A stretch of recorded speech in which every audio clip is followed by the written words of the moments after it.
Welcome back, ladies and gentlemen, to part 95 of Let's Play Pillars of Eternity. Let's have a lovely little talk to and finish the Gilvano conversations. The devil has not scorched you yet, eh? Perfetto.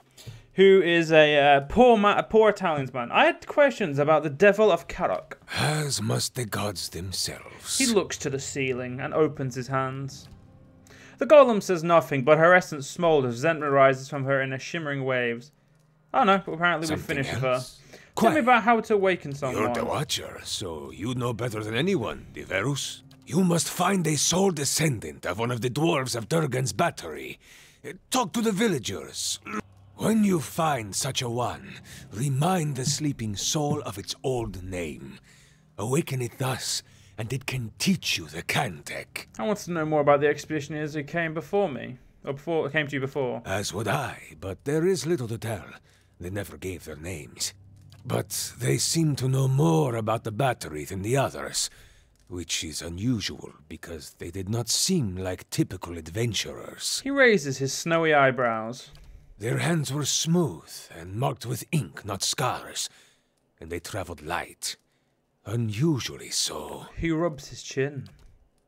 Unusual indeed. What do you suppose they were looking for? Val himself could not have said, and I haven't the time to concern myself with the business of strangers.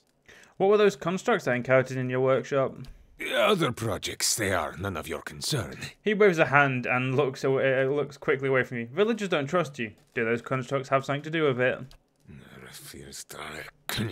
He mutters furiously under his breath, raising his hands to the ceiling. For years I've been trying to create another like the devil of Carrick. Yet those post-Enagos in Stalwart destroyed my machinery. His drooping skin trembles in his rage. Now, I can only create these broken, mindless things. The devil remains my most perfect creation. His lip twists with the taste of something bitter. Wait. Where have you found the souls to create create these golems? Smugglers, slavers, fugitives, the kind of riffraff that pass this way. Rarely missed, and good work to keep my little devil busy. He shrugs. Why do you need more golems? I can't present the devil of Carrick to the academies, can I? A mad woman and a murderer? No. I need to bring a success to the republics. He rubs his hands together, frowning. Never mind. Something else? No. So, there's our conversations finished, and now we're just gonna, just... Hey, it's not considered robbing, so you have got no chance of me stopping, just saying, game. Take some of that. Oof, there we go. So a nice little snoop about in, we're in formation 2, just making sure that the game is still understanding that. Right, bye-bye, Gilvano. Completely done with you now. Yeah, we're gonna go this way out because don't put yeah, fuck it, we're gonna go this way. It's been decided we're going this way. There you go, see. Alright, so we're gonna get ourselves out of here and we're gonna go get well, we're gonna move on to we're gonna go back to Stalwart because we need to get the Cantek. That's gonna be interesting and definitely not fucking ruin my reputation with this village of Stalwart. They didn't like me to begin with, is what I will tell the descendants. Or the survivors. However it happens. There's not a fucking minigun in the back in that picture. I hope not. Miniguns hurt. Well, that's a fucking understatement of the year, but you guys know what I mean.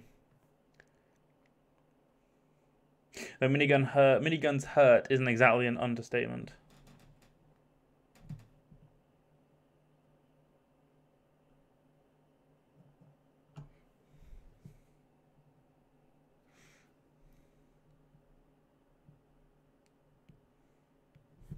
Right, let's get ourselves to Stalwart. Let's go back to normal speed now.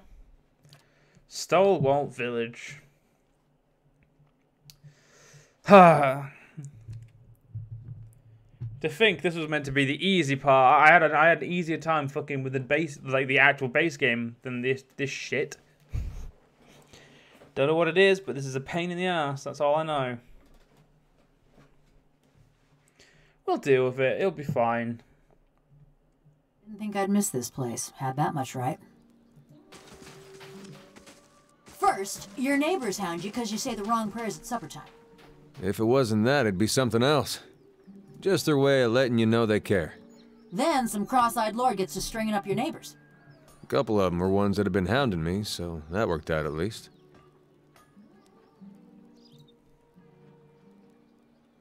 I'm still looking for someone to take care of this dangerous threat around the area very well. Alright, Rayfold.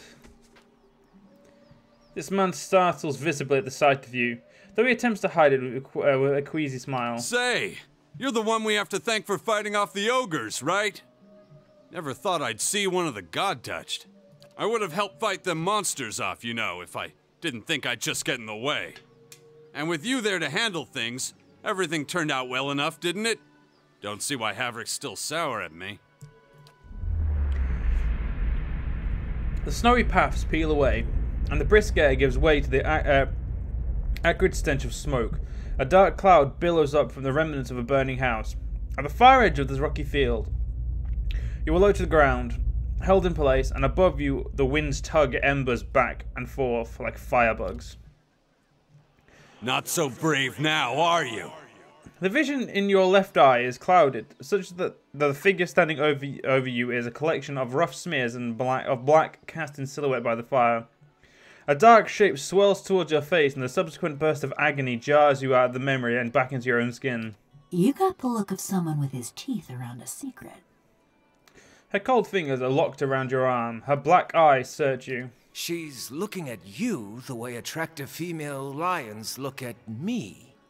What? Did I spill something on myself?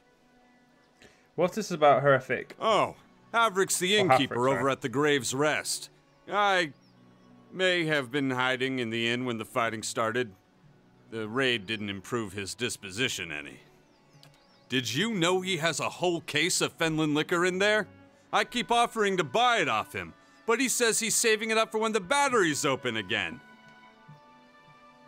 As if we're gonna last that long. Anyhow, he said he'd thrash me up and down the mountain if I didn't leave him be. It seems reasonable to want to save it for a special occasion. It's delusional is what it is. Point of fact, what with you dealing with ogres and everything, maybe you'd, you know, be willing to help me out. Oh, bravo. Subtle indeed. Havrick keeps all the good stock in the inn cellar. Out of sight, you see. I mean, it's bound to be under lock and key, but I'm sure he wouldn't miss a single bottle. Not with everything that's going on. I'm not going to rob the innkeeper for you. Shh, all right, keep it down. I didn't mean anything by it. But if you happen to come across some, then maybe you could share? Well, he's most certainly not the person I was looking for. The innkeeper is, in fact, a dwarf. He may very well be our best attempt, though, to be fair, he's the obvious attempt, and this is an RPG we're playing, therefore the obvious attempt is going to be the worst one. So, yeah, we'll see.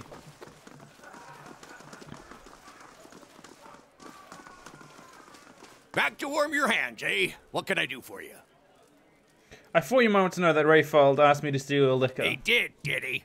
That shifty little crook never learns. I'll have it put away somewhere safe. Thank you for doing the decent thing. Here, for your honesty.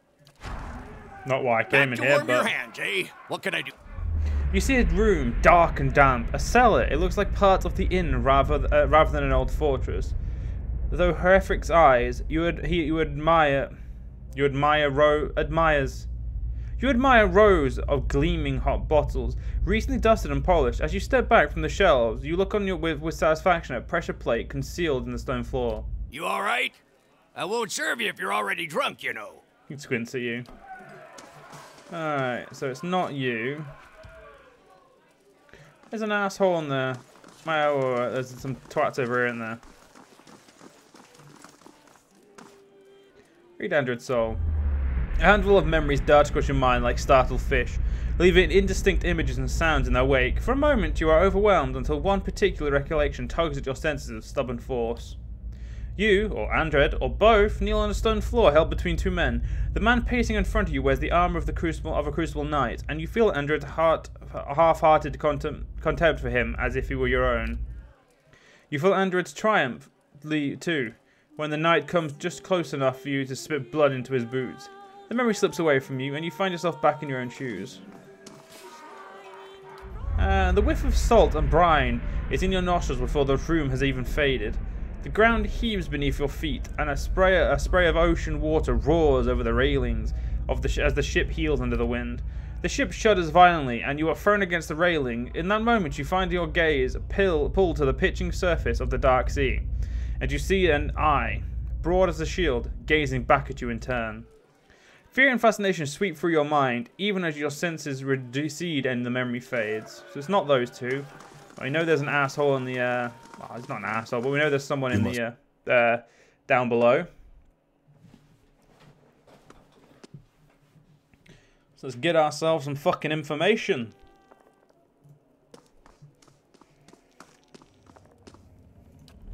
For a moment, your senses are overwhelmed. There are fumbling hands at your belt and your own laughter in your ears. Your shoulder is jammed up against the cabinet, and it rattles every time Griffin leans down to kiss you. There's a sedate pleasure to the memory, but nothing in it has much to do with the battery.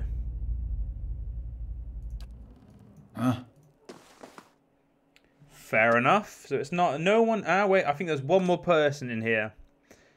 And for some reason, I think it's her. Because there's been nothing else we could do with her. And as much as like RPGs do like to throw red herrings in, I don't think she's a red herring. Something I can do for you? There it is. See? You feel Alwana's essence, and almost instantly you find yourself wrapped in darkness. It takes you a moment to realize that you've plunged into a very old memory. But as your eyes adjust to the torchlight, you find yourself standing in a gloomy tunnel that you instinctively recognize as part of Durgan's battery. A handful of figures in patchy cloaks and hoods, dwarves like you, hunch over a minecart. They're loading it with cloth, wrapped bundles from which you see the occasional flash of metal, the edge of a blade, or the burnished glow of plate. The other dwarves scurry with a curious mixture of haste and caution. They stack the bundles in a din of muted clangs and thums, following the echoes of their ruckus down the tunnel with nervous eyes. Pay attention. Sooner we get this done, sooner we can go. Your voice is a dry whisper, and your nerves tingle with energy. You feel the same apprehension that the others do, but unlike them, you relish it. Still, you look over your shoulder just in case. We're hurrying, Captain Gregor. Honest. One of the men addresses you. When you turn back, the others have redoubled their efforts, and you feel a pleasurable twist in your gut as they fill the cart. Being the captain of the guard doesn't pay much, but it does allow you to visit the armory without raising eyebrows. And with Commissar Zoltran selling off half of the battery's arsenal, who's going to notice a few more missing pieces. Besides, you've got a buyer lined up, as long as you can move the goods out of the battery before someone squeals. As you surface from the memory, you realize that an awakening will be permanent for Alwana. There may be others in town you could awaken instead. You look up to find Alwana staring at you. Sir? Excuse me, sir. You alright? So we could use her, but I think we're gonna get the XP from doing everyone. I'm assigning that quest to you. You're useless.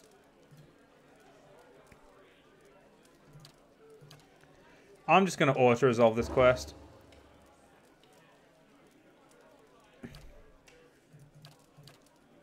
Maze was destroyed, Salcombe was destroyed, and we cured a debt. And okay, so we've got now 3 things missing again. This is a pain in the ass, but oh well. So that's 2 people we've definitely got, and apparently she wants to talk with us. Didn't think there was anything more than lice and hoarfrost to these folk, but you had a look back there. What do you find when you're rooting around like that? The fabric of a soul. Yeah? And I'll bet you could do the same to anyone in this village. Easy as looking at him. First, tell me the reason you wanted to follow me to Stolwalt. Mayhap I'm looking for someone. Woodcutter, by the name of Harmka. This doesn't have anything to do with the Cold Morn, does it? It sure does. Her fingers tightened her fist, the metal squealing and rattling. He was one of them. The mob that destroyed Cold Morn. I tracked him to Stalwart years ago, but got caught before I could finish my business. Dark, iridescent worlds reappear and fade on her chest plate. Heat ripples from her metal carapace. You want me to help you murder someone? Oh, don't go all soft on me. He's had it coming. A note of cold fury buzzes within her. This man, Harmka. I saw him outside my house the night it burned, staring into the flames the way I seen you stare into souls. Her fists clench and loosen in a series of rapid, random movements. I knew it were a fool's errand trying to hunt down every man and woman that carried a torch into Cold Morn. But She twists her head from side to side and holds up her hand, the delicately engraved palm empty but grasping at something. If I knew I got the one responsible for my kin and my hearth, I might could rest easy. How can you be so sure about this Hamkey fellow? I took a good long look that night.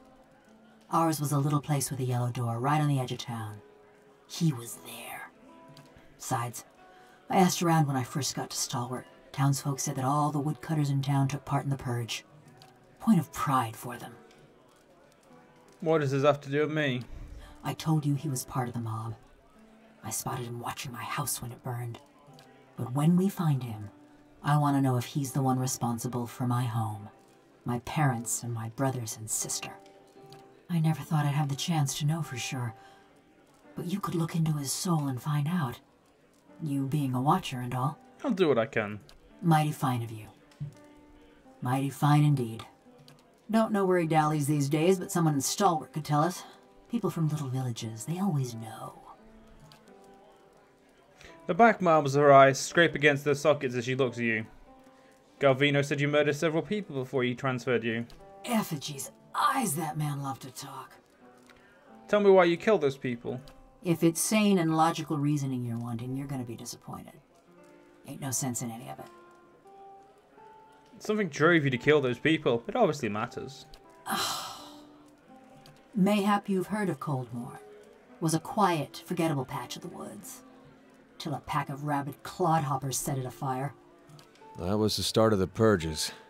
Dear Woodens killing their own. You're upset. A sudden burst in heat flares from her seams as her essence surges and boils. A farmer on the other side of the mountains woke up one day with his head all aflame and took it for the gibbering speech of his god. And so did a few thousand of his countrymen. So when he tired of Vorlus fields and marched west, a horde of armed Hicks followed. What do you mean? St. Widwin and his blazing crusade celebrated his coup in Raid Saris by invading the Deerwood. Most of his forces headed north to Halgot Citadel, but a lucky few thousand ventured through the mountains. Through Cold Morn. We let him pass. You were from Cold Morn? When I heard what happened out there after the war, I couldn't believe my ears.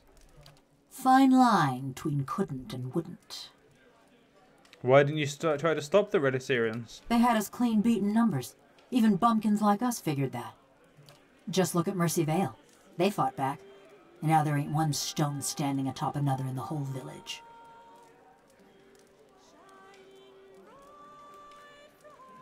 Besides, we asked the Duke for help. Told him Widewind's troops was coming through the mountains. Seems he had better uses for his soldiers. So we let Widewind's soldiers pass. Left him for the Duke to wrangle on his own terms. So Cold Morn was purged in retaliation. Was after the Godhammer made a fine grid out of Widewind, when Deerwoodens were running on rage and looking for something to burn. They came at dark, hundreds of folk. Every one of them mourning someone lost in the war. Must have decided it was our duty to escort their dead back to the wheel. They didn't light their torches till they had us surrounded. Time we saw them, there was a ring of fire closing around us. I woke. Ran to the window. Whole village were a maze of flames. Couldn't see nothing for the smoke. And the screams. Most ran for the streets. Got caught by the mob. Others hid, let their houses burn down around them. What does that have to do with the crimes? Hunting down the men and women what took part. Thought that much was clear. But you've only killed people who attacked Cold Morn, right? Sure. You want me to tell you straight? I found the men and women what destroyed my village, and I burned their houses down around them. Sometimes they was alone, and sometimes they wasn't. And what exactly did you hope to accomplish? It were a mob that destroyed our village, but it was just one man that burned my family's house. Kept hoping I'd get to him as I was working my way through the rest of those maggots. No matter now, I suppose. You and Gilvano had an unusual relationship. Only kind to have with someone like him. Or me. That's all. Because unfortunately, it's John, we're going to have to end this part here. Hope you guys enjoyed. See you guys next part. See you guys then.